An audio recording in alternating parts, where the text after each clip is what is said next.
Good morning, good afternoon, and good evening, depending on wherever you're joining in from. Thank you for taking your time out and joining for this webinar that we have today. On behalf of CUTS International, I, Purushinder Singh, would like to welcome everybody to this timely discourse that we are going to have on the topic, the Kaleidoscope of Geostrategic Powerplay, assessing India's role in the larger Indian Ocean region. This webinar aims to delve into the geopolitical significance of the Indian Ocean region and explore India's strategic role in ensuring regional stability and security. With its extensive coastline and pivotal location, India plays a crucial role in maintaining the balance of power and fostering economic and geopolitical growth within this vital region. Today's discussion will cover a range of topics, including India's maritime strategy, the role of quadrilateral security dialogue, and the opportunities for trilateral multilateral cooperation, along with various plurilaterals and minilaterals in this region. We have an esteemed panel of experts with us, and we are really fortunate and grateful to have you with us for sharing your insights on this one. We hope this webinar provides a deeper understanding of the complexities of the region and generates recommendations for policymakers and stakeholders. As this is a part of an initiative which is Indo-Pacific Civil Society Forum that was founded by CUTS International, a coalition of civil society organizations in this region to taking forward the policy issues and other areas. Before we dive into the informative and fruitful discussion, just setting out some house announcements. This session will be a 1 hour and 30 minutes. The panel discussion will be for first initial 45 minutes to be followed by an open Q&A session. We encourage the members of the panel to keep their cameras on and also keep your microphones off or on mute unless you're speaking. The session is being recorded and will be later released on CUTS YouTube channel. And it is encouraged that the audience members post their questions indicating relevant speakers in the chat box to the audience member or to me or to the moderator. With this, and since we have a very nice lineup of speakers with us, I hand over the rein of this session to our moderator and chair, Bipul Chattopadhyay, who is also the executive director at CUTS International. Over to you. Thank you, Purushendra. Let me join Puru in extending our warm welcome to all of you. We have an excellent panel, and I guess all of you have looked at their profiles. So we are more interested in hearing from them, from their thoughts. So therefore, I'll be very brief in my introductory remarks. When I looked at this subject of today's webinar, I was reminded of a book which I have read several times. The name of that book is Prisoners of Geography, written by Tim Marshall. With 10 maps, he has explained that how geography has shaped and reshaped geopolitics of the world over several centuries. So I was reminded of that, and then I looked at the Indian Ocean. What I see in the Indian Ocean is not, we should not look at it, in my opinion, just as an ocean in an isolated manner. Of course, Indian Ocean is linked with two other major oceans, the Pacific Ocean on one side and also the Atlantic Ocean on the other side. Secondly, and perhaps more important, there are a number of connecting seas linked with the Indian Ocean. On the eastern side of India, we have the Bay of Bengal, we have Malacca Strait, we have East China Sea. On the western side of India, we have the Arabian Sea. Of course, the Mozambique Channel, which goes right up to Suez. And of course, the Hormuz Strait. Now, apparently, it may appear that if I just take Indian Ocean as it is, there may not be any hotspot or geopolitical hotspot at the moment, despite the fact that many major shipping lines are passing through this sea. But when I see in totality, Indian Ocean, along with two other oceans and the connecting seas, there are a number of geopolitical hotspots. And we have to take that into account when we discuss what is and what could be or what would be India's role in this region. And while talking about that, we should not just look at it from strategic or defense angles. We should also look at it from connectivity and trade and various other angles, including the larger context of political economic developments which are taking place in this region, in the larger context of the developments in the blue economy. Therefore, without much further ado, let me now come to the panel discussion. There's some little changes in the order of it. That's because Admiral Shekhar Sinha is one of our panelists today. He has a sudden engagement which appeared 45 minutes from now, half an hour to 45 minutes. Therefore, he requested us that if he can go first. So therefore, I request Admiral Sinha to go first in 7 to 8 minutes. He is a co-founder of a company called DeepStrat. It provides strategic and policy advice to governments in South Asia. And of course, he's a Navy veteran of India, and including he commanded Western Naval Command, one of the most important naval command of ours. And he was also chief of the Integrated Defense Staff. So over to Admiral Sid. Look forward to hear from you.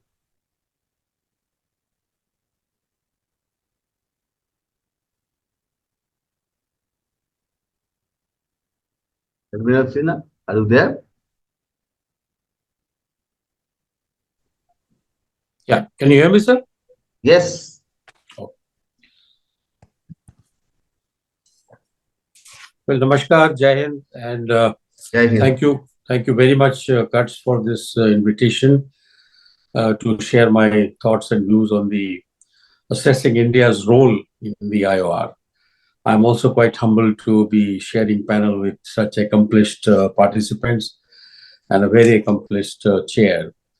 I deeply appreciate this. Let me quickly give a backdrop to the unfolding geopolitical canvas of the IOR first. And it should lead to understanding the, I don't call it India's role, but I call it India's primacy. Since we get, if you call it only role, then we get bunched up with all non-resident powers of IOR, whereas Indian Ocean is our home. With name like Indian Ocean, India has to have a primacy. Needless to say that IOR is home to 2.7, 2.8 million people, world's roughly 15% of GDP, and world's youngest region. The average age is about less than 30 years. 80% of the oil shipment of the world, it travels on the Indian Ocean.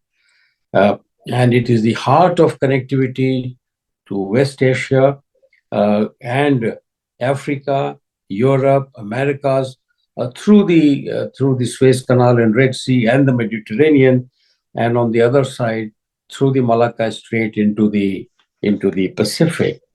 It also has serious threats of climate threat change, rising population, and environmental threats, and a very large number of shall I say, the cyclones and the weather sort of related stuff. And so it's got largest number of ports in the world, the Indian Ocean region. So we have a lot of issues there, and this is what you're talking to us by addressing. But let me first give a little bit of backdrop of the geopolitical canvas. Well, US has been the dominant naval power since the collapse of Soviet Union in this part of the world. And its supremacy ensured the security of its own trade routes and to ensure its energy supply, and it was not disrupted. US also used the oceans to launch interventions in Kuwait, Iraq, Somalia, Afghanistan, but it did not create any regional architecture for governance of this ocean, so that the issues that our chair was mentioning, that gets taken care of. So we are without an architecture even now. Uh, it's only towards the end of the apartheid in South Africa that the Indian Ocean Rim Association for Regional Cooperation, what was called IOR ARC, it was born, and which is now called the IORA. Today, Indian Ocean is witnessing uh, two interconnected geopolitical transformations, and it is important to understand because much will depend on how this pans out over a period of time. It's very difficult to forecast, but the geopolitics is hinging and it is getting sort of governed or impacted by these 2 points. The first thing that is increasing activity of the People's Republic of China in these waters, somewhat causing some concern in India and in the US. Because let's not forget that China is in the process of displacing the United States from the #1 spot of the world's economy, and maybe, who knows, in the military. The main point for India's concern is China's economic coercion in its neighborhood, and very often leading to situation of debt trap, and thereafter consequences are that China is allowed to make some dual use bases like airports and ports and many other things, and providing this country with a military support in full-fledged manner, giving them the weapon systems, putting up the radar systems which can monitor our airspace activity in the southern peninsula, and that is quite concerning. The latest victim being Maldives. I will come to these individual states a little later. The second thing about this Indian Ocean region is the shift in the language and how is the imagination unfolding here. It's important to understand because what we see in the ocean is really what the chair said, that you must not look at Indian Ocean in one sort of prism, in one frame. Many think tanks are mentioning Indian Ocean region as a much larger idea of Indo-Pacific, and it may have many have argued actually that Indo-Pacific is a response to rising China and its economic and military coercion in the IOR. And I agree with this entire thing. Though in Q&A, hopefully, if I'm here, one can talk about what is going to happen in future. One can really do some crystal gazing. K.M. Panikkar, which most of us should have heard the name, he mentioned in 1945, I'm sorry, that whoever controls the Indian Ocean has India at its mercy, and that India can develop only if IOR is free, her own shores are fully protected. In fact, I will take you back even further, centuries back, and I'm mentioning about Lord Curzon, who was the viceroy of the Queen or King of England at that time. Not a very liked person, but he was very perceptive, and he could really foresee the unfolding drama of the future. And he said that that India must have control of IOR choke points. There are 3 choke points. Sorry, excuse me. In the east, you have Malacca Strait. In the west, you have the Gulf of Aden, where the Red Sea connects, and of course, the Persian Gulf, the Straits of Hormuz. Most of the world's traffic, while transiting through the Indian Ocean, either entering or exiting, has to use these 3.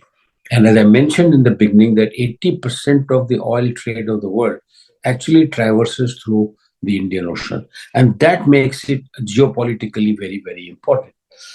So he mentioned that, India must have control of IOR choke points and integrate its neighbor into an economic and military integration network if it has to keep the big northern neighbor China in check on the land borders. Mind you, China was not a very big threat to the British India at that time.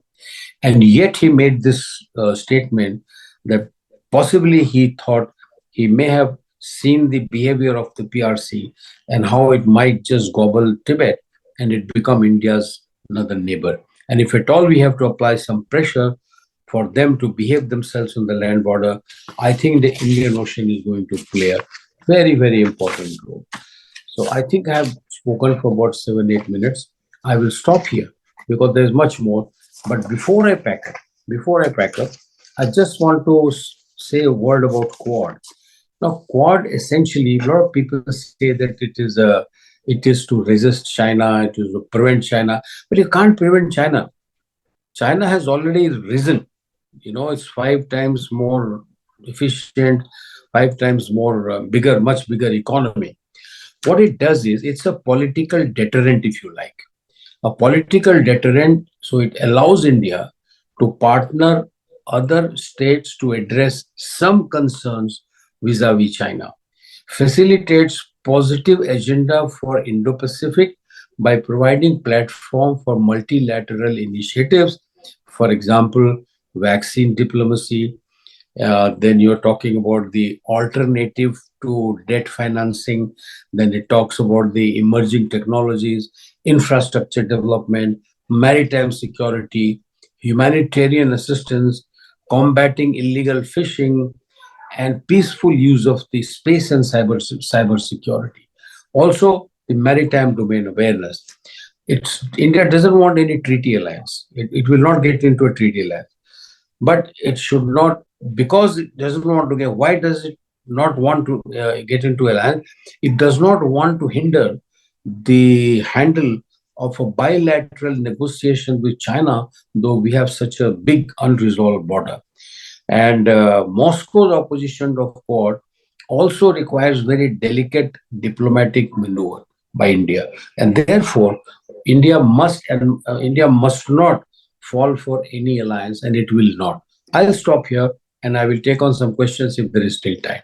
Thank you, sir. Thank you very much. Thank you, Admiral Sinha. I guess there are some questions for you. I mean, I would request our participants to write those questions in the chat box, and we'll see that how we'll proceed. Let me now come to Amanda Aspden. She is the director at the Indian Ocean Rim Association. IORA is playing a major role on connectivity, trade, energy, security, various issues, climate change, of course, in the Indian Ocean region. And we would request Amanda to speak about the IORA and what kind of role that India is also playing in this regional body, and how you see the future in terms of addressing some of the opportunities and challenges in the Indian Ocean region. So over to you, Amanda. Thank you, Mr. Bipul Chattopadhyay. And also thank you to my other panelists, Vice Admiral Sinha, Dr. Kiran Pervez, Dr. Kuri Maharani, and Grant Wyeth. So I'm representing the Indian Ocean Rim Secretariat, which is based in Mauritius and is staffed with seconded directors like me from other IORA member states. So I'm a diplomat from Australia, and my colleagues are from India, Tanzania, South Africa, Indonesia, France, and also recently from Bangladesh. So the themes today include India's role in maintaining stability and promoting economic growth, including India's maritime strategy and the Quad.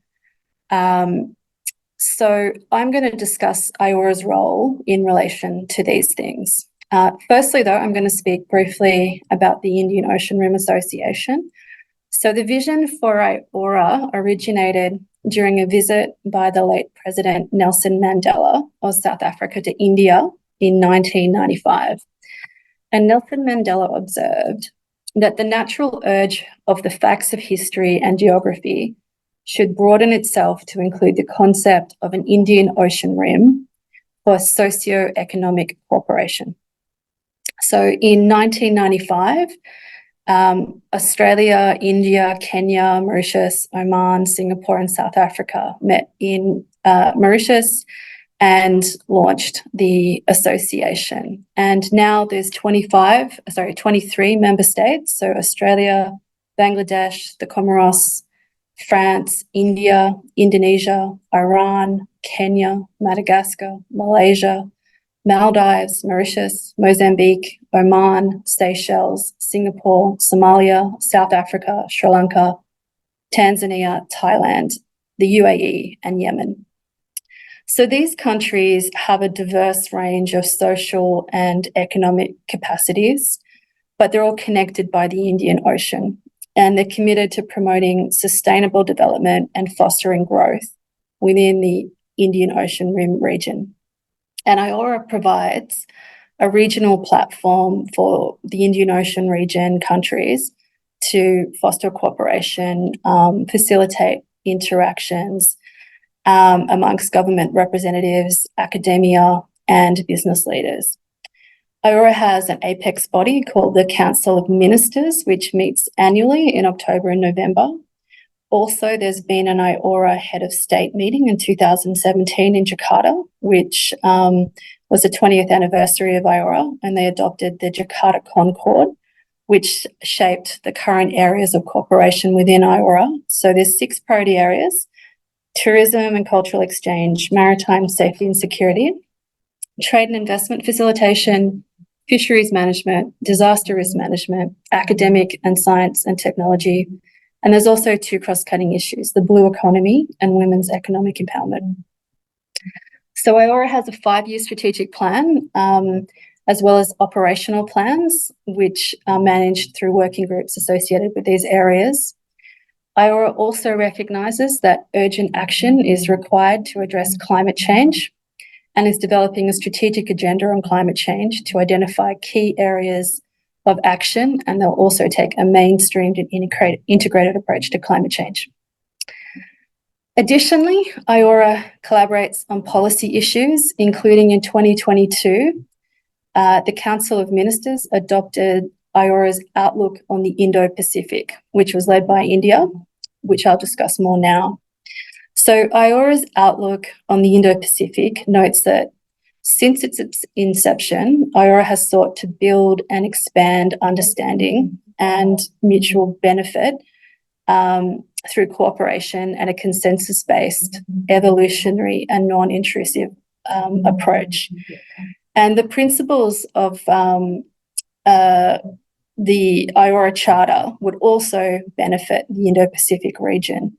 So the principles include cooperation will be based on respect of the principles of sovereignty, equality, territorial integrity, political independence, non-interference in internal affairs, peaceful coexistence, and mutual benefit.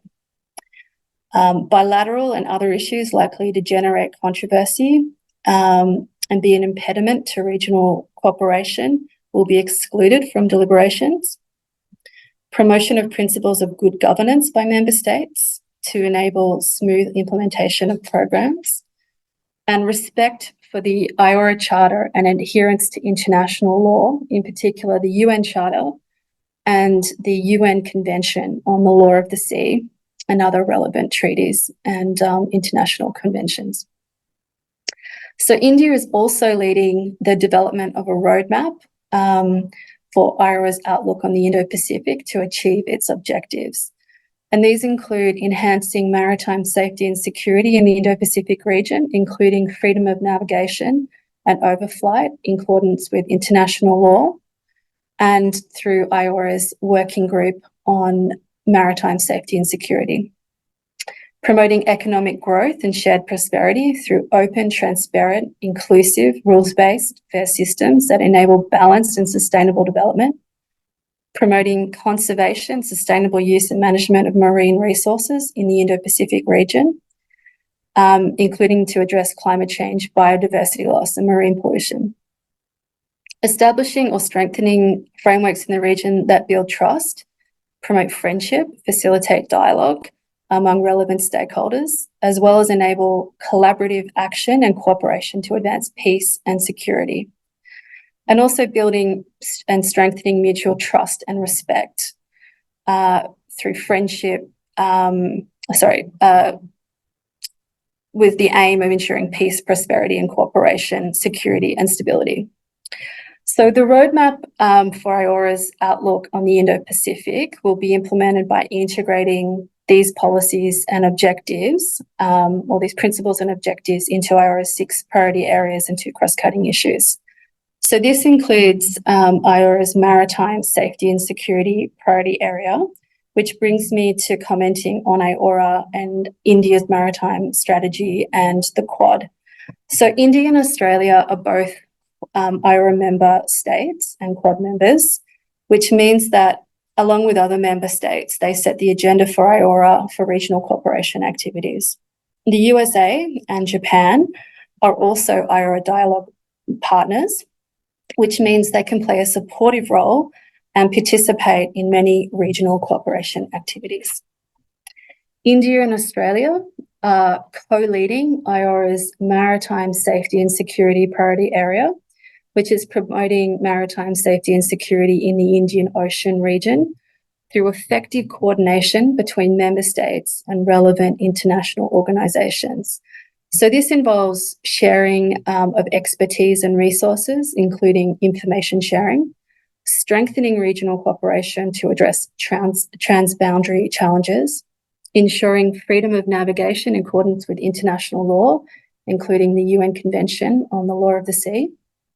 So examples of the sort of regional cooperation activities that India is leading on is in 2025, they plan to hold a tabletop exercise on search and rescue, which is linked to IORA's search and rescue MOU, which has been agreed by 19 IORA member states, enhancing submarine rescue capabilities, joint maritime force exercises to enhance cooperation and multinational operational capabilities among maritime forces of member states, exploring security architecture in marine areas beyond national jurisdiction, enhancing maritime domain awareness, identifying training and capacity building programs based on the needs of member states. So India is also co-leading IORA's Blue Economy cross-cutting issue working group, along with Indonesia, which is developing sustainable blue economy as a key resource of inclusive economic growth, job creation and education. And finally, India's candidate for the role of becoming the next Secretary General of the Indian Ocean Rim Association has been successful, and they'll begin a 3+3 term in January 2025. Also, India in 2025 in October will become the chair of IORA for a 2-year term. So certainly IORA will see a lot more leadership from India in the near term in the Indian Ocean region. So I'll leave my comments there. Thank you. Thank you. Thank you very much. Let me now come to Kiran. She is a senior advisor on regional strategy at the US State Department. I understand that she is in the South and Central Asia Bureau of the State Department. So we are very keen to know from her about US thoughts on the Indian Ocean region, particularly how US is looking at perhaps cooperation with India in the Indian Ocean region, particularly the east coast of Africa, which is also known as the Mozambique Channel. So over to you, Kiran. 7 or 8 minutes. Thank you. Thank you very much. And again, good evening, good afternoon, good morning, everybody, depending on where you are. I want to thank Executive Director Chattopadhyay and the IPCS Forum for hosting this very important discussion on the Indian Ocean region and for inviting the US, for inviting me to speak on this panel. And it is my pleasure and honor to join this library. And I also want to congratulate Cuts for marking your 50th anniversary last year. So, webinars things in my opening remarks, and of course, I'm sure we can address other things in the Q&A. The first thing I'll talk about is the importance of the Indian Ocean region and its operating context from where we sit. The second thing I'll talk about is US engagement in the IOR, especially with the Indian Ocean Rim Association, IORA. And the third thing I'll talk about is US collaboration with India in the IOR. So coming to the first, the Indo-Pacific region is shaping the trajectory of 21st century geopolitics and geoeconomics. It is influential on every defining issue of our times, be it climate resilience, technology, or global health. Zooming in closer, if I have a map of the Indian Ocean in front of me, which you can't see, but if I look at it to visualize the geopolitics and the geoeconomics of the region, what's most striking is the specific ecology of challenges and opportunities. The Indian Ocean region, as Admiral Sinha mentioned, is home to a third of the world's population, and it hosts commerce to the tune of 10 billion tons of cargo annually. It is imperative then that we build strong, sustainable blue economies that leverage the region's natural strengths to spur economic development and prosperity while conserving the marine environment to benefit future generations. That's a hefty lift. It requires coordinating policies and actions across the diverse cultures and geographies that are represented by the IOR's 2.7 billion people. It also requires managing present-day structural complications like heightened geopolitical tensions, climate-related disruptions, and economic uncertainty in an increasingly globalized and interconnected world. Challenges notwithstanding, the region's population size and diversity also translate into one of its most distinct advantages. With an average age of under 30, agreements and policies that facilitate and promote regional economic integration and upskilling for enhancing employment across both manufacturing and service sectors could render the IOR a strong player as global economies seek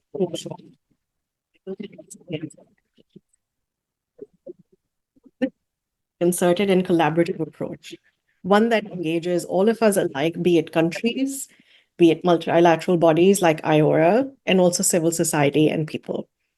The United States is committed to doing our part in this. This brings me to my second point. Through conversations with regional leaders like India and groupings like IORA, we have identified blue economy, maritime security, and climate resilience as key priorities for US engagement in the IOR. These priorities are reflected in, first, increased engagement in our part on blue economy and climate resilience. For example, through US aid, the US invests more than $33 million in 15 countries annually to promote sustainable fisheries and conserve marine biodiversity in the IOR. In India, the US International Development Finance Corporation has invested $500 million in first solar power production. Last quarter, our science at US Embassy Mauritius supported IORA's blue carbon policy. Last but not least, a plan to work with small island nations of the Indian Ocean to enhance climate resilience with disaster risk management. Another area that we work in extensively is increased security cooperation across South Asia. For example, to address common maritime challenges, we are supporting Sri Lanka's ability to patrol its exclusive economic zone, the EEZ, which is an area larger than 7 times its landmass. Obviously, it's a lot of area, right? Anyway, so we're supporting Sri Lanka's ability to patrol the EEZ as well as monitor its search and rescue area and secure the flow of goods and people through the provision put USCG medium endurance cutter to the Sri Lankan Navy. Heightened diplomatic engagement across the Indian Ocean region is also a priority for the US. For example, last year we opened 2 new embassies, one in Maldives and Seychelles. In 2022 and 2023, our Deputy Secretaries of State spoke at the Indian Ocean Conference, which is organized annually by India's Ministry of External Affairs. We see the IOC as a critical forum to think through collective solutions advancing regional prosperity and stability. Last week, we hosted the IORA Secretariat's Director, seconded to IORA from India, for Maritime Safety and Security, Disaster Risk Management, and International Solar Alliance for a 1-week course on the Indo-Pacific at the Asia-Pacific Center for Security Studies in Hawaii. We also look forward to hosting other IORA participants in future iterations. Finally, these priorities are also reflected in a lattice work of alliances and partnerships, like the Indo-Pacific Economic Framework for Prosperity and the Quad. The idea being to leverage shared capacity and strength to tackle collective problems. Launched in 2022 to advance the administration's affirmative vision for economic cooperation, IPEF's diverse membership has tackled major regional challenges such as supply chain resilience, trade, a clean energy transition, and corruption. Briefly, I'll just say one word on the Quad and then end my remarks. All 4 members of the Quad remain deeply invested in the region's success.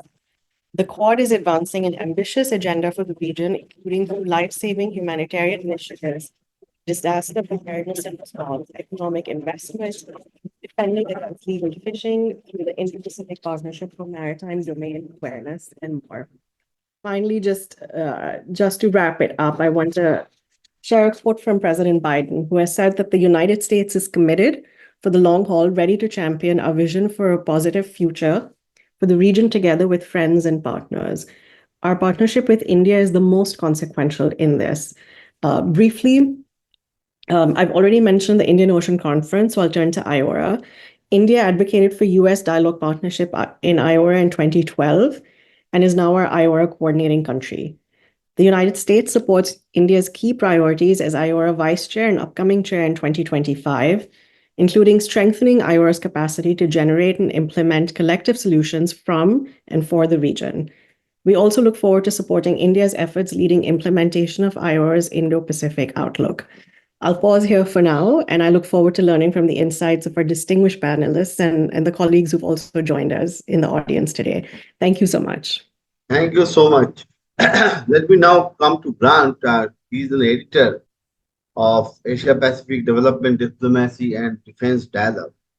And he has been looking at this region in its totality and from a strategic perspective, from defense and security perspective. So we are keen to hear his thoughts about the geopolitical developments which are taking place or emerging in this region, and also what would be the implications? I mean, there's a lot of developments which are taking place in the Western Pacific, and how does he see the implications of developments in the Western Pacific, particularly in the South China Sea? How will they impact the geopolitics or geostrategic, geoeconomics in the Indian Ocean? So over to you, Grant, in 7-8 minutes. Okay, thank you, Bipul, and thank you for the Cuts team for organising this event and inviting me to speak. What I'll do is I'll give some remarks on Australia's strategic outlook into the Indian Ocean, and that will touch on some of the themes that you outlined in your introduction. So, and then I guess I'll move on to the Australia-India relationship in the Indian Ocean as well. So as a country that straddles both the Indian and Pacific Oceans, Australia has been an enthusiastic adopter of the Indo-Pacific construct. Australia has the largest Indian Ocean coastline, and so it naturally sees itself as a oceans power, or 3 if you include the Southern Ocean, which Australia has major search and rescue responsibility for. In light of this, Australia has recently redefined what it calls its immediate region, which is in addition to the Pacific Islands, Southeast Asia, it now has included the Northeast Indian Ocean. This is an enormous region for a country of Australia's population size, and a sign of the scale of the geopolitical issues that it faces, or its ambition, or maybe its hubris as well. However, despite having considerable interests in the oil flows, especially coming out of the Middle East, Australia's conception of the Indo in Indo-Pacific is basically a line that it draws down from Gujarat down through the ocean. Although most analysts would see the entire Indian Ocean as a single strategic theatre, Australia lacks the resources to have this wider focus. This is because in terms of population, Australia is a Pacific-heavy country, with 80% of its population lying within its Pacific-facing states. Flowing on from this, most of the country's critical infrastructure is also on its Pacific coast. So this creates an impediment for Australia to try and reach out into the Indian Ocean. Australia's west, and in particular its northwest, is one of the least densely populated and underdeveloped regions on Earth. To put this in context, the state of Western Australia is roughly 3/4 of India's landmass, but with the population of Meghalaya, around 3 million people. Added to this, 90% of these 3 million people live in its southern corner. So Australia may have deemed the Northeast Indian Ocean part of its immediate region, but it lacks the ability to project considerable power off its own northwest coast. This includes the development of shared interests that usually come from coastlines facing each other. The Northeast Indian Ocean is home to a massive population of people, from Indonesia all the way around to India. But without significant coastal communities facing outwards towards these other communities, the economic and shared interests that otherwise would naturally flow from this are limited. The permanent dilemma of Australian foreign policy is how to build greater integration and cooperation with Indonesia, something we consistently fail with. Regardless of this, Australia sees itself as an Indian Ocean player, and at least in terms of its burgeoning naval reach with the eventual addition of the AUKUS nuclear-powered submarine fleet, this should be the case. The AUKUS fleet, when or if it eventually arrives, will give us the Australian Navy a blue water capability that it currently lacks. AUKUS can be seen as a critical substitute for the population and infrastructure deficits on its Indian Ocean coastline. Central to Australia's Indian Ocean strategy is the relationship with India, something that the Australian government has been dedicating a lot of effort and resources to enhance in the recent years. With a new consulate opened in Bengaluru last year to complement the already existing diplomatic missions in Mumbai, Chennai, Kolkata, and of course the High Commission in Delhi. Alongside this, last year, Australia also opened a new High Commission in the Maldives to provide it with greater awareness of maritime flows through the region. The convergence of Indian Ocean geopolitical interests between India and Australia is primarily being driven by the mutual concern about increased Chinese activity in the region, which Vice Admiral Sinha laid out for us earlier in the talk, and what this means for freedom of navigation. With this awareness of how China is changing conditions and undermining UNCLOS in the South China Sea. Alongside this, Australia is very aware of the aggressive actions that China has been taking across the line of actual control in India. Australia's new national defence strategy released earlier this year, described India as a top-tier security partner for Australia, and that Australia will continue to support India's key role in the region. Although interpreting the government's thinking from a public defence document that it probably doesn't want to give too much away from is difficult, the perspective looks to be that Australia recognises India as the natural security provider in the Indian Ocean region, and Australia sees itself as augmenting this role. Part of this augmentation, the defence relationship with India has been rapidly evolving in recent years, driven by a desire from both countries to create more complex and practical defence cooperation. This can be seen from the joint maritime patrols in April 2022 to the first ever visit of an Indian submarine to Australia in September 2023, as well as Australia rejoining the Malabar exercises with Japan and the United States in 2020, which has now become central to the Quad initiative, as well as Amanda outlined before, the cooperation within IORA. So building habits of trust and cooperation with India as an emerging great power has been seen as central to Australia's foreign policy, preparing itself for a world where India will play a far greater role. And of course, India's massive population and growing market power presents an undeniable, attractive economic opportunity for Australia as well. This burgeoning intimacy is also driven by the rapidly expanding Indian diaspora within Australia. Over the past two decades, India has become the second largest migrant group in Australia after the English. This diaspora is increasingly becoming economically, culturally, and politically powerful, as seen by political party leaders dedicating significant time to Indian Australian community groups in their election campaigns. In 2022, there was an India-Pakistan cricket game at the Melbourne Cricket Ground, which had over 90,000 people in attendance, which is the second largest crowd for a cricket game in Australia, and a game that Australia wasn't even playing. At the time, I wrote an article marking this as a symbolic moment in Melbourne becoming one of the great South Asian cities outside South Asia. It is this diaspora and the interests they create inside Australia that will be the key driver of the further cooperation between Australia and India. While there are geostrategic commonalities that form a superstructure of the Australia-India cooperation, especially in the Indian Ocean, the intimacy of the relationship will come from people-to-people links and the dense web of connections and interests that are being built. These connections will create a westward pull for Australia that will partially make up for the population deficit that Australia has on its Indian Ocean coastline. So I thank you for your time. Thanks, Grant. Puru, has Kuri joined? She is in another meeting.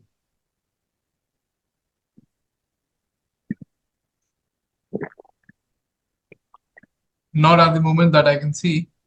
Sent her a message. Okay, so we'll wait for her. But in the meanwhile, let's do a couple of things. One is that if any panelist has any question to any other panelist or group of panelists, so we'll request them to pose those questions, including specifying the name of the panelist to whom it is posed. I don't see Admiral Sinha as well. I think he has left for another meeting. Secondly, before opening the floor, I have a couple of questions which I'll come to once we hear questions from panelist to panelist. So is there any question from one panelist to another?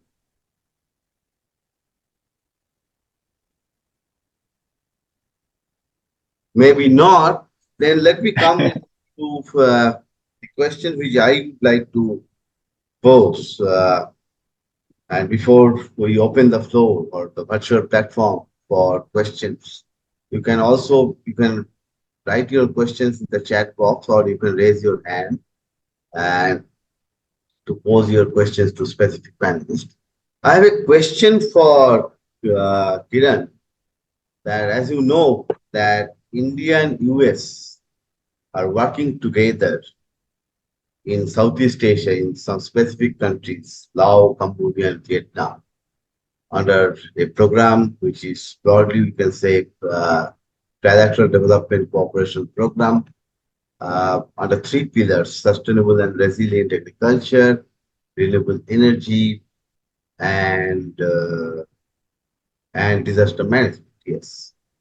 So going forward, do you see that kind of initiative involving India and US in the Indian Ocean region, particularly in the east coast of Africa? I'm posing this question particularly keeping in mind the rapid increase in the footprints of some other countries, particularly China and Russia, in sub-Saharan Africa, including in the East Coast. So that's one question for you.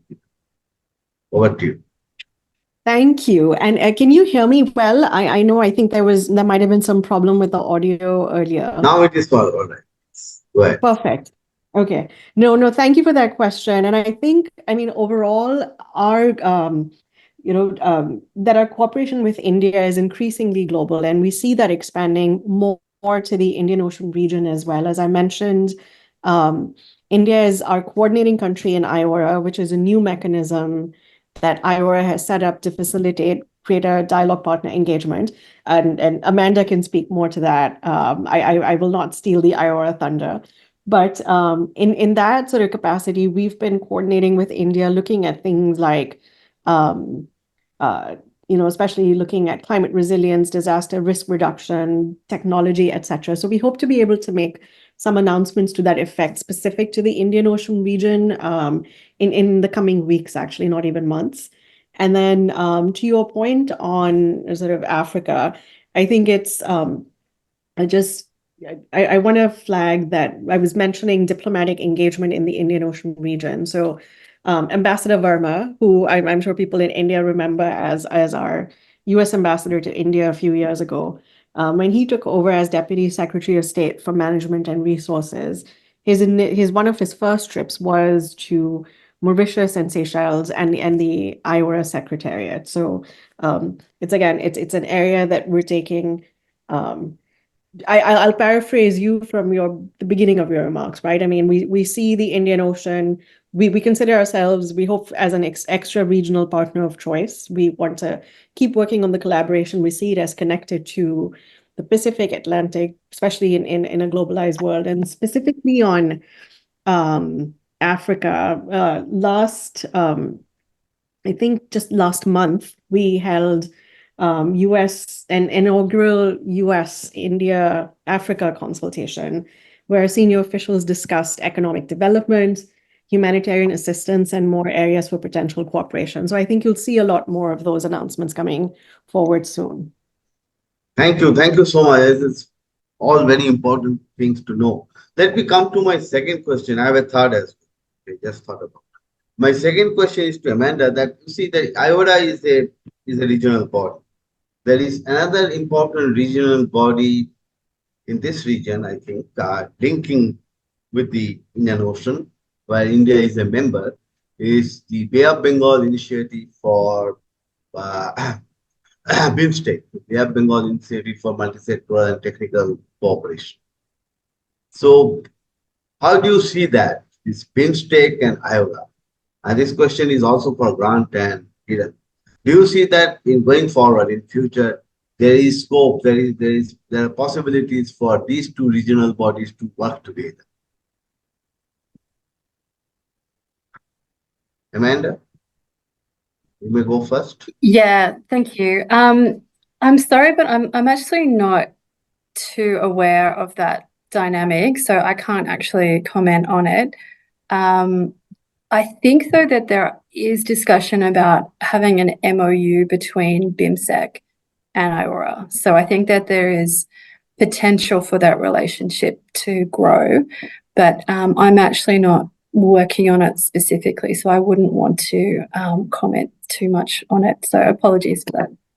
No, not at all. Thank you very much. So there's a question for Kiran, which is posed by one of my colleagues, Manvendra Singh Pawar, that given the US prioritization of regional economic integration and the enhancement of employment in the manufacturing and service sectors within IORA economies, could you elaborate on the specific initiatives or strategies that the US plans to implement to support these goals, particularly in collaboration with India as the vice chair of IORA? Will I repeat it again? No, I got it. Your words went out a little bit, but I connected the sentences. I think I'll answer that question first and then maybe say something on BIMSTEC, and then maybe if Grant wanted to add something on BIMSTEC as well. Not to put you on the spot, but I was hoping you had a question again.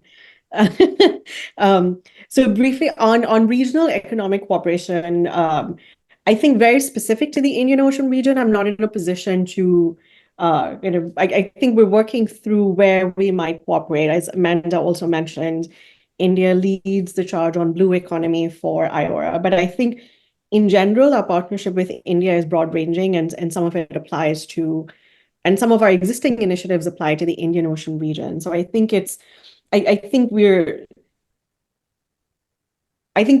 to be determined and to be announced. But from our perspective, I think we share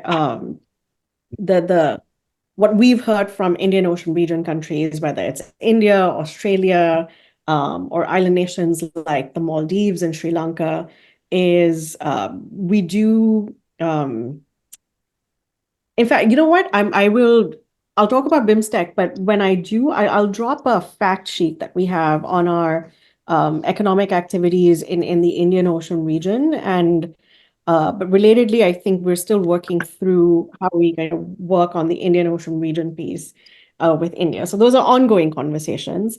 On BIMSTEC in particular, since I work on regional strategy in South and Central Asia, I think we were delighted to see that India took on the Secretary General role for BIMSTEC, and we're looking as you know, we're not BIMSTEC members, etc., but of course we have bilateral relationships with the countries involved in a very strong partnership with India. So we're interested to see how BIMSTEC lays out its priorities, and we look forward to supporting that in the context of both our India bilateral and however BIMSTEC would like to involve us.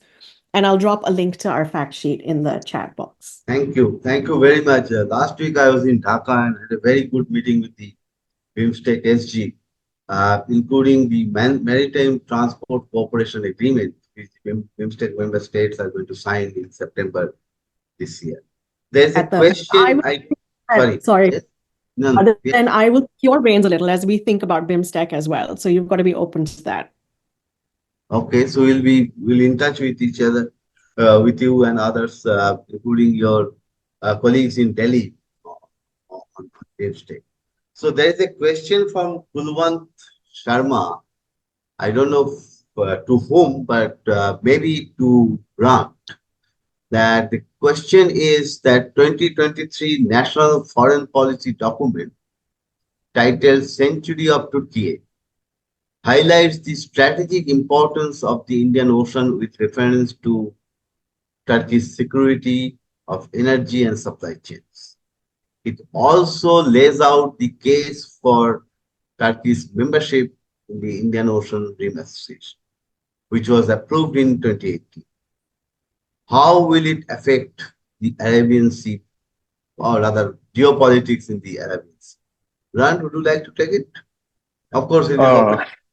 It's open. As well. Probably energy security is not my area of expertise, but I will make a mention that, I mean, when we think of energy security in the Indian Ocean region, we're probably still thinking about oil, but I think we should probably be considering critical minerals as well, which is something that Australia has a huge stake in, India has a huge stake in, and also Eastern Africa as well has a huge stake in. So it does seem like critical minerals may become, the Indian Ocean may become a critical minerals lake in a way as well, especially as we're trying to, a lot of countries are trying to shift those markets away from China, especially. So I think, yeah, energy security and thinking about, I guess, renewables as well, not just traditional fossil fuels, is probably a way of thinking about the Indian Ocean as well. Thank you. Amanda or Kiran, would you like to respond to this question as well? I saw a message from Kiran. Thank you very much for this document.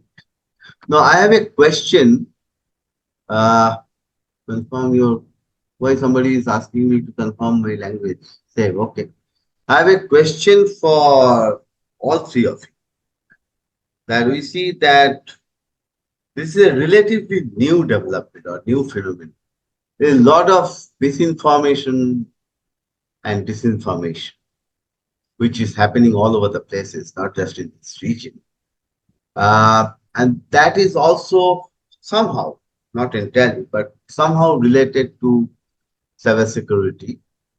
But even otherwise, we have been partnering with the US State Department for the last several years, in fact, to counter disinformation in India in particular, and also in the Indo-Pacific region in some countries. So what is your take on this? That how is IORA working on this? How various members of IORA can work together on this, which I call it as a menace, with this application of new technologies, including AI, deepfake, and all these things. Several other questions are coming up.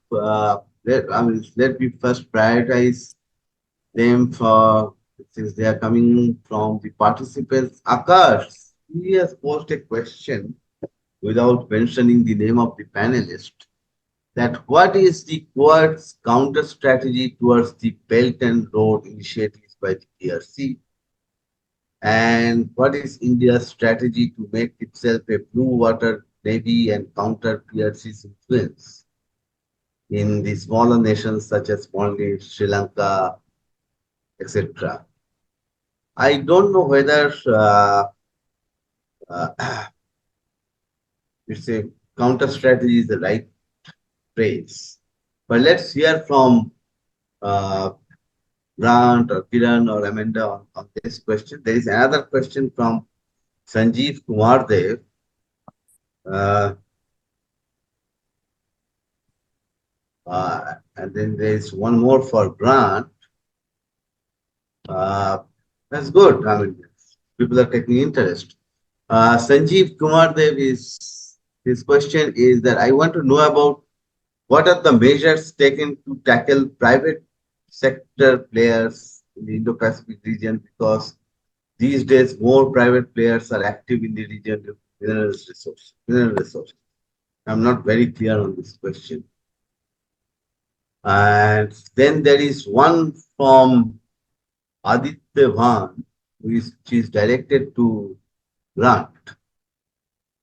He is seeking your thoughts on the role of Khalistani extremism in Australia, and its impact on Australia-India ties, shaping that ties and that relationship, particularly in the light of the adverse diplomatic fallout of this issue on the Canada-India relations.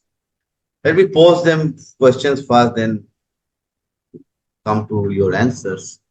There is another question from Anil Jai Singh, that India is expected to ensure the Indo-Pacific window of the free, open, and inclusive Indo-Pacific, and peaceful, of course. Will Australia encourage sharing AUKUS Pillar 2 technologies with India to strengthen its capability to secure the window of the Indo-Pacific? So whoever wants to go first, Grant, you?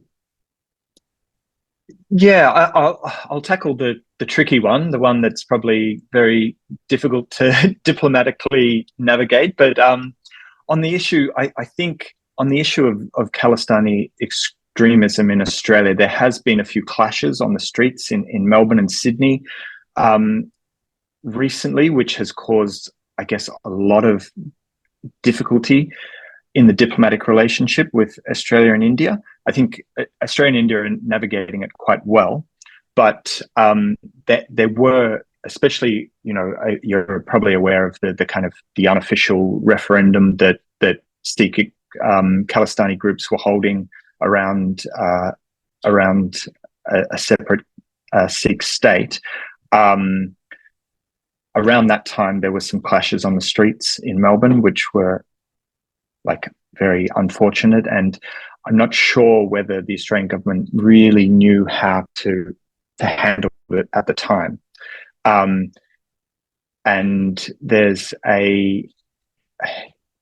finding a diplomatic strategy because obviously this is very sensitive to India, but I guess Australia's position is that as long as people aren't advocating violence, then people have the right to advocate for whatever they like. But that doesn't really fly very well in New Delhi, I don't think. So there is a bit of a tightrope to walk here. So yeah, it's proving a difficult part of the Australia-India relationship at the moment, but I think it's one the two countries are navigating quite well. We'll see what happens. It looks to have died down a bit recently, so hopefully that continues.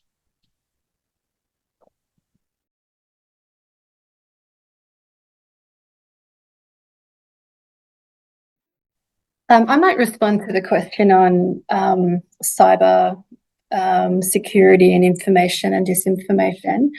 So the IORA outlook on the Indo-Pacific does include references to this issue, including that digital linkages should be open, reliable, secure, stable, and support a peaceful cyberspace.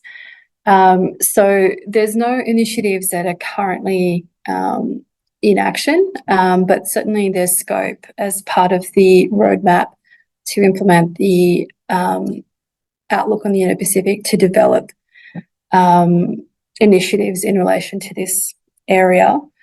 One thing I'd just say, there was a question about China, is that China is a dialogue partner for IORA. So they do cooperate and support various initiatives within IORA. So I guess it's an example that IORA is very diverse. It has many different member states and dialogue partners at different stages of development, different interests, but it is, it avoids being overtly political, and it is an opportunity to support regional cooperation, amongst that diversity of stakeholders. So I'll leave it there. Thank you. Kiran, would you like to come in on this point on cybersecurity misinformation? Yeah, I was curious to hear what Amanda had to say about IORA, and you mentioned that the US and India, of course, work together in this area as well. So if there's ever room to expand, of course, with the IOR being with the world, and of course the IOR itself also being interconnected, we're always open to opportunities that allow us to multiply, amplify these efforts to ensure that we can preserve a rules-based order and a free and open Indo-Pacific that's both resilient and secure. I think we've answered the other ones. I want to take up the private sector players in IOR. I think that's very interesting that you raised that. As the regional strategy advisor, my job is to kind of think ahead to opportunities, that might yield good results for the objectives that we have. And so the private sector idea is one that we've been considering. I don't know about protections. I think that might be further down the road, but I do think that we need to harness, especially when we're thinking about things like blue economy and marine conservation, etc. Our problems are complex. The US has been stitching together a lattice work of alliances with our partners, etc., and the private sector certainly should be one of them. Thank you. There's a question from FAO, UN Food and Agriculture Organization, Bhakti Anand. I don't know whether she's based in Delhi or Rome or somewhere else, but it's very interesting that her question is that, can you tell us what will be the impact of WTO fisheries subsidies agreement for the fishers in the IORA region, considering that not all countries have ratified the agreement yet? Who would like to take it? I mean, this is about illegal fishing or unauthorized fishing, what is called IUU fishing. I'm forgetting second U. So what is your thinking on that? I mean, as IORA Secretariat and also individual countries. How to tackling this issue? So IORA has a focus on fisheries management, and illegal and unregulated fishing is addressed in a number of ways, including through the Maritime Safety and Security work stream. So it's certainly an issue that can be supported through IORA and addressed through IORA. It's not my area of expertise, so I won't kind of go into that further, but just to say that certainly that is something that IORA is looking at and addressing. And I think that the question came from FAO, and I think that there's also discussions and progress towards having an MOU with FAO. So there's potential for that organisation and IORA to also collaborate. I'll leave it there. Thanks. Thank you. Kiran or Grant, would you like to come in now at this stage on any of these points to add or supplement? I'll just add to that. So we at AP4D just recently released an Indian Ocean paper, and one of the recommendations in that paper was that not allowing non-resident fishing vessels port of entry within the Indian Ocean region. And this would make it very economically unviable for vessels coming from China or even South America to be able to fish in Indian Ocean waters. So whether or not that is something that is able to get up, but it would be about creating a bit of an infrastructure with the resident powers in the Indian Ocean to make sure that illegal fishing vessels from outside the region are unable to economically operate in the region. It would make it economically unviable for them. Thank you. Thank you, Grant. Kiran, would you like to add anything to it? Sure, I'll just add two quick points. I think that, again, IUU fishing, etc., is not particularly my area of expertise, but if you look at the fact sheet that I dropped a link to, there's other work that we're doing in the region on food security. So I do want to mention that. And I think I'll sort of bring back the Quad for a second. The Indo-Pacific Partnership for Maritime Domain Awareness does provide a mechanism and will enhance partners' abilities in the Indian Ocean to better monitor coastal waters and to defend against, sort of IUU, illegal fishing, drug trafficking, etc. So that is a mechanism that the Quad has considered for our partners in the Indian Ocean. Thank you. There's a question from Bharat Chauhan, one of the participants, that he is requesting the panelists to remark about the developments which are taking place in the South China Sea and how will they impact the larger cooperation agenda in the Indo-Pacific. Who would like to take it?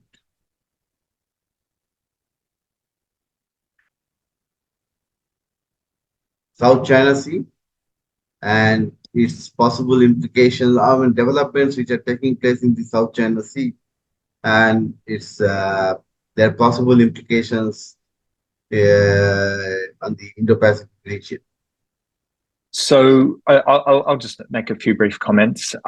So the big implication is that China is undermining UNCLOS, the United Nations Law of the Sea, in the region. And so that has huge implications for UNCLOS everywhere, I think. It's also proving highly aggressive, especially with the Philippines at the moment. And that's definitely been a huge concern in Australia. And Australia's started to do joint patrols with the Philippines as well recently. But it's also, deeply concerning for all South China Sea states. But yeah, the implication is that if China is able to successfully break UNCLOS in the South China Sea, then what is stopping it from breaking it elsewhere in the world, including the Indian Ocean? So that's really the implication of it. Thank you. There's a question from Dr. Aditya Van from Observer Research Foundation. And that question is for Kiran. How does United States view India's significant contribution towards anti-piracy and maritime rescue operations, vis-a-vis its decision not to join the so-called coalition of the willing in attacking Yemen's Houthi? Kiran? So, I admit I'm not I'm not the expert on the issue that Dr. Bhan has raised, but I'm more than happy to get a response to him directly. So Dr. Bhan, if you want to just drop me an email, I have your question, but I will I will anything I can manage. And then one quick point on the South China Sea that I'll add is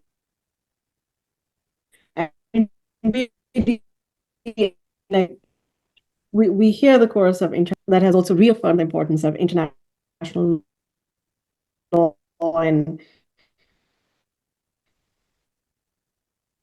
maintaining peace and stability in the maritime domain and effort tensions, looking forward to the implementation of the agreement. We do stand with our Philippine allies in upholding regional security and we are very concerned and condemn the PRC's escalatory and irresponsible actions in the South China Sea. So, thank you. To me, at least personally speaking, about PRC, People's Republic of China, I think our response is what India's response, which, as my understanding goes, is the right phrase is de-risking rather than right word, de-risking rather than decoupling, because the manner in which we are interconnected, otherwise there is significant dent on our economic security, and which we have already seen in the initial months of the COVID pandemic. UNCTAD, United Nations, now it is UNTAD, United Nations Trade and Development. They did a very interesting study which looked at how that supply chain disruptions in China for the initial months in the pandemic, their impact on other economies. So that's huge. I mean, impact on India, impact on Vietnam and many other countries in Southeast Asia. They're much more than India. Impact on Australia also is huge. So we have to also keep these things in mind before getting into where to keep economic security, not just military security. Of course, all such security matters are important. Any other questions? I don't see. There is another one from my colleague Purushendra Singh, and his question is to Amanda and Grant.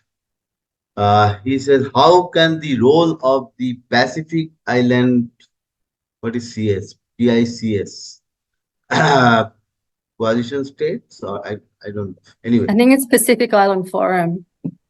PIF, Pacific Island Forum, including those littoral states, be increased in the IOR? And this is a question from another colleague, not Puru, but from Dhruv Bansal. Amanda and Grant, the question is the role of the Pacific Island Forum and its members. How can their role be increased in the IOR, Indian Ocean region? So IORA has a memorandum of understanding with the Pacific Island Forum. So that was just signed in the last few months. So that question actually will evolve. IORA has a number of small island developing states, and there's a lot of, commonality and potential for the Pacific Island states and IORA to develop activities. My guess is particularly around climate change. I think that the Pacific Island states are playing a leadership role in relation to that area, both in adaptation and mitigation. And I think that there could be a lot of scope for information exchange. I'll leave it there. Thanks. Thank you. Grant, what's your take on this particular point? Pacific Islands and Indian Ocean. So recently, the Pacific Islands have started to reframe themselves rather than small island developing states. They're calling themselves large ocean states because they have these huge EEZs that they're responsible for, and they really see themselves as custodians or guardians of the ocean, and that's really something that I guess gives them an affinity with the Indian Ocean island states as well. So I think definitely, as Amanda said, on climate change, but also on illegal fishing as well. There's a lot of commonalities between the Pacific Islands and the island states in the Indian Ocean, as well as the other resident powers in the Indian Ocean as well. It's whether the Pacific Islands have the reach to I guess reach across into the Indian Ocean. I mean, they're very quite diplomatically savvy, but they do have a lack of resources. Thank you. We have reached towards the end of this webinar, so let's take the last few questions. There is one from Kulwant Sharma, and this question is directed to Kiran. His question is that I believe the basic role of Quad is to contain the strategic dominance of China across various regions, including the Indian Ocean. The littoral countries have a genuine worry that it may encourage China to step up its coercive diplomacy through heavy-handed economic power and military use. I would add debt diplomacy as well. How are the member countries of the Quad tackling this? That is his question. Kiran, would you like to address it? Sure. Yeah, and I'll add one PS on the Pacific Islands as well. I mean, I think the US is also. I mean, we've held summit. There's been a White House summit on with the Pacific Islands Forum, and we're also looking at the Pacific Islands 2050 strategy, and looking into new programming on a broad range of priorities that includes climate change, etc. And you can't do this in. There's no way you can handle these issues, whether it's climate change, whether it's maritime security, without looking in a broader perspective. So thank you for that question. And then on the Quad, I know I think I want to emphasize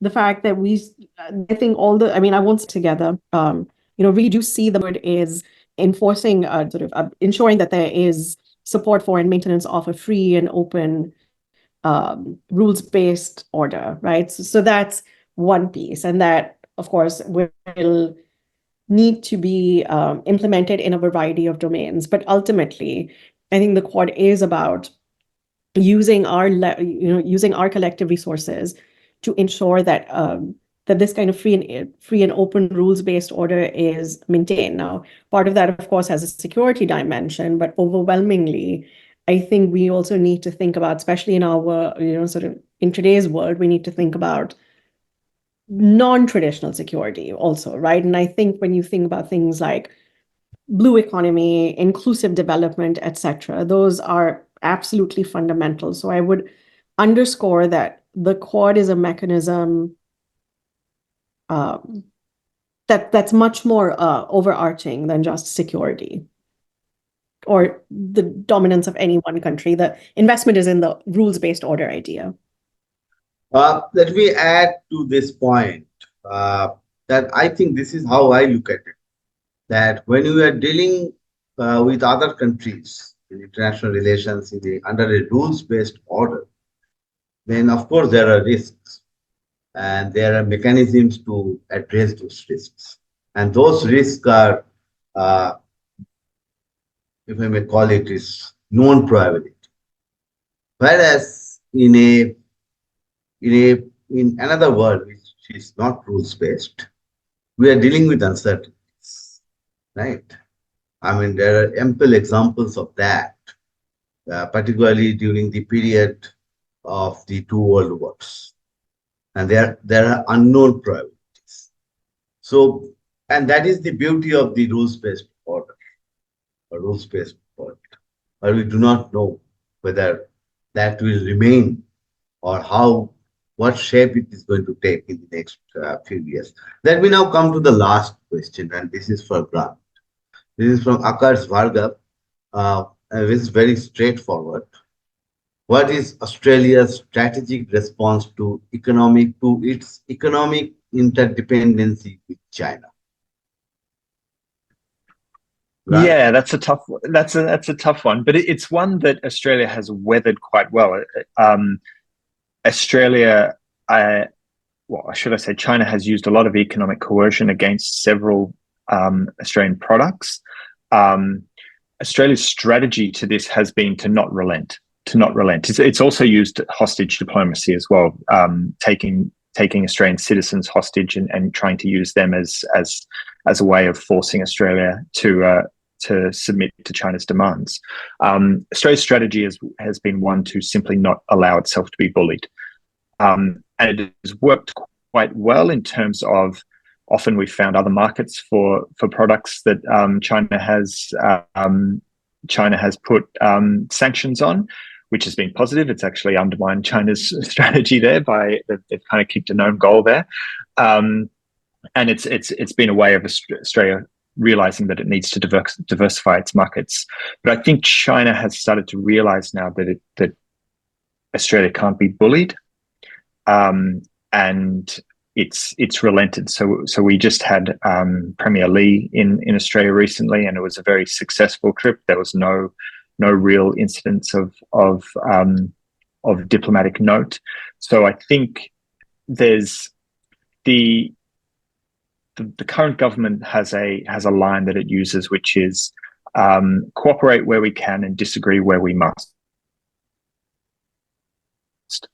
And that's the strategy that Australia has used towards China, and it seems to be going quite well. But that, as the questioner said, I mean, we have a huge economic dependency on China. I mean, they're overwhelmingly our largest trading partner, and that's great if they're buying things that we produce. But it's also not great if China wants to see this as a tool of coercion. Thank you. We're coming to an end. I mean, but if I may add to what you have just said, and in the form of a question, do you see the role of Chinese diaspora in Australia in balancing this, in dynamically balancing this relationship between Australia and China? Yeah, I think, from a political perspective, I think the previous government lost a lot of votes in seats with large Chinese populations last election because they weren't very sophisticated at framing opposition to the Chinese Communist Party and opposition to Chinese people, if that makes sense. The current government has got a bit more sophisticated in saying that Chinese people and the Chinese Communist Party are two distinct things, two distinct entities, and we need to make that clear at all times. So that there is a bit more political sophistication going on, realizing that Chinese Australians may take offense if you're just being critical of China, but if you say the Chinese Communist Party, that's quite different. And I will mention that I think a lot of people who have immigrated to Australia from China are trying to get away from the Chinese Communist Party. That's one of their motivating factors in immigrating to Australia.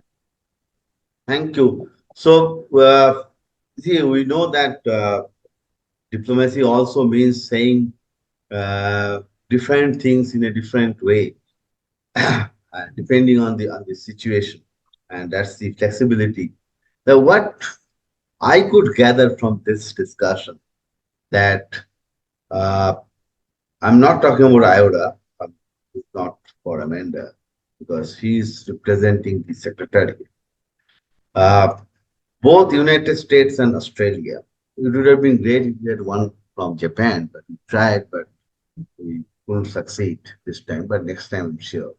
I understand that both Australia and US, they are not taking any, in respect to Indian Ocean, not taking any isolationist approach in their foreign policy discourse.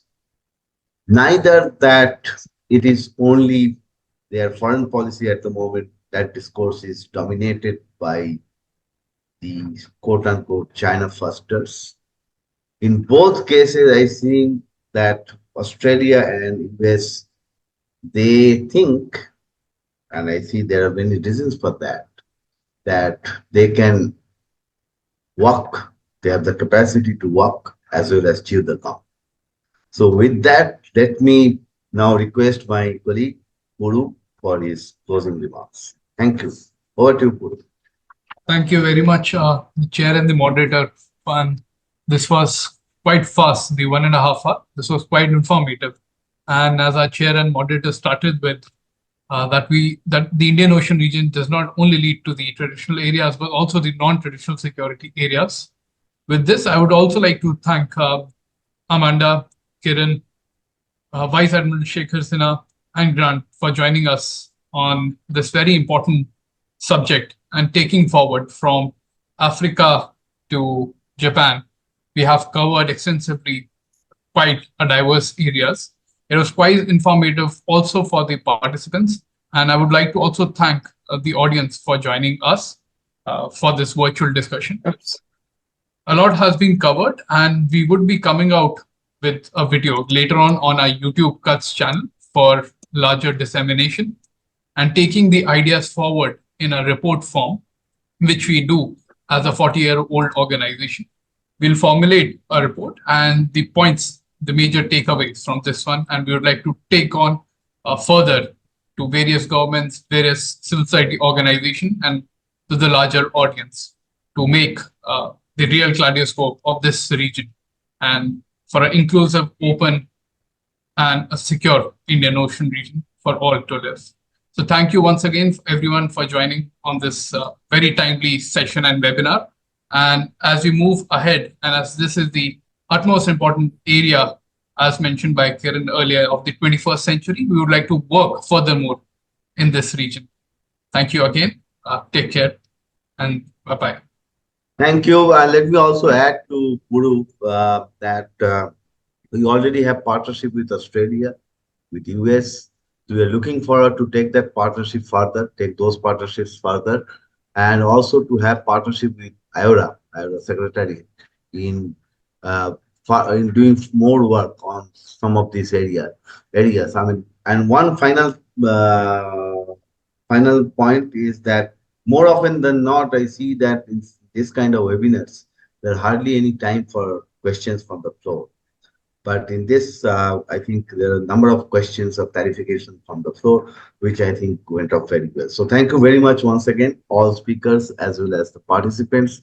Will remain in touch, and we are going to expand our Indo-Pacific Civil Society Forum. That is an emerging idea, an emerging concept. We have about 40 members so far, but we are expanding. So thank you very much. Have a good day, evening, night. Thank you. Bye-bye. Thank you. Bye. Thank you very much. Thank you. Bye. Thank you.